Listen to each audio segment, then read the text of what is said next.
Good evening everyone. आगे बढ़ते हैं। हमने पढ़ा था संधि स्वर संधि के 5 वेद, जिसमें पहला है दीर्घ संधि। दीर्घ का अर्थ क्या होता है? बड़ा। दीर्घ का अर्थ होता है बड़ा, और इसकी परिभाषा होती है जब अ ई उ के बाद समान स्वर कौन कौन से? अ ई उ आते हैं तो इनका दीर्घ रूप आ ई उ हो जाता है।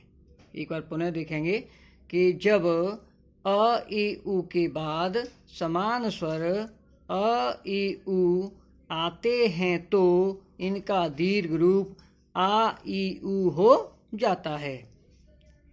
जैसे अ के बाद अ आया तो आ हो गया, ई के बाद ए आई तो ई, और उ के बाद उ आया तो क्या हो गया? उ हो गया। ये समान स्वर के बाद हो जाता है। उदाहरण देखेंगे, साधारण शब्द है, साधारण शब्द है।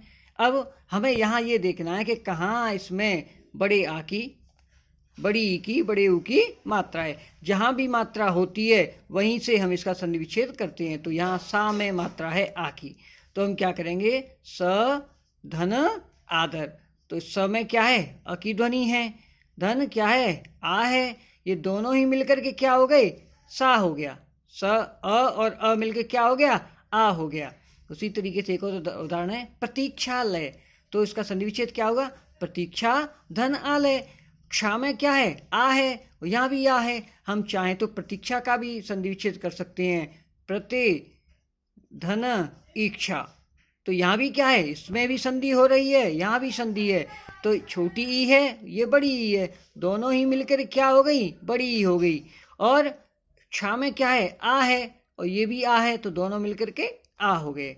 अब हम देखेंगे क्या होता क्या है कि इसका नियम क्या कहता है कि यदि छोटे अ के बाद छोटा आ हो तब भी बड़ा होता है, छोटे अ के बाद बड़ा आ हो तब भी बड़ा होगा, बड़े आ के बाद बड़ा हो तब भी बड़ा आ होगा।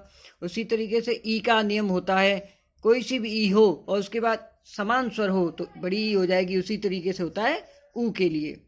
अब हम कुछ उदाहरण देखते हैं। जैसे उदाहरण दे रखे हैं स्नानागार। अब यहाँ पर हम देखेंगे 1 2 3 बड़ी आ की मात्राएं, लेकिन हमें शब्द भी देखना है कि शब्द क्या सही बनता है। और शब्द हमारा सही बनता क्या है? स्नान। तो स्नान धन आगार। स्नानागार का इसको अर्थ होता है स्नान माने नहाने का, आगार माने स्थान। ठीक है। दूसरा है पुस्तकालय। अब यहाँ पर हमें देख रहे हैं का पे मात्रा लगी हुई है, तो हमें यहीं से टुकड़े करने हैं। तो पुस्तक धन आलय। देखते हैं कपीस, बड़ी की मात्रा लगी हुई है प पे, तो हम क्या करेंगे? कपे। शब्द सही होने चाहिए। कपे धन ईस। नदी नदीश, तो नदी धन ईस।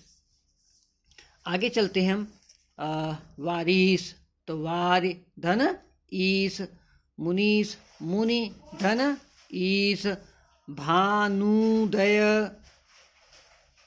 ये शब्द इस तरीके से भानुदय, और ये शब्द इस तरह है भानु।